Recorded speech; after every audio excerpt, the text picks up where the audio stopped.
Welcome to the video message for May Bechukotai, the last parasha in the book of Vayikra. The main theme of this week's portion is about seeing God's hands in the events that are happening to us in our lives.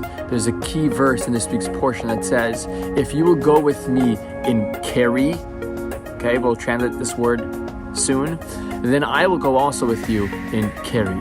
Keri comes from the word mikre, something that just happens to happen, a coincidence. God says, if you see everything around you as coincidence, then I'll also act with you in this way of, oops, coincidence, I don't really have my divine providence about you. So how do we cultivate this awareness that everything around us is happening for a reason? The Torah in this week's portion records many things that are less pleasant that might happen to the Jewish people if they cut themselves away from God. And Maimonides says that if a person does not recognize that certain events that are happening to him in his life, or certain events that are happening to the community at large, to Am Yisrael, in the world, they just think that it's a coincidence. He uses the word, it's cruelty. You could say it's ignorance, you could say it's blasphemy, but he doesn't use the word, he used the word cruelty. It's cruel. Why? Because you're denying your own ability and the people around you from doing teshuvah, from actually correcting and doing a tikkun and repairing the situation that caused this event to happen in the first place.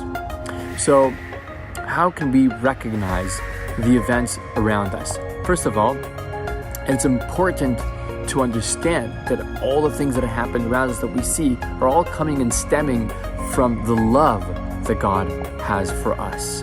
That's why the first commandment of the Ten Commandments are, I am God who took you out of Egypt. Remember, I went and bended the rules of nature in order to extricate you from Egypt. So anything that you will see after this, any event that might happen, as harsh as it may seem, understand that it's coming from my love. And understand that there is no such thing as a coincidence. Everything that we see or hear, whether in our lives or in the news, whether it's something in Israel or something in our own backyard, as a tragedy that happened in Texas this week, is meant to open our eyes and to make us think, how can I improve my ways? How can I help heal this world? But we always have to remember that Hashem has infinite love to us, and He wants just us to repair and to become better.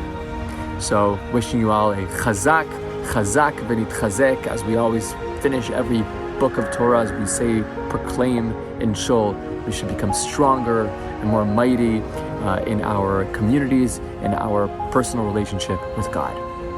Shabbat Shalom.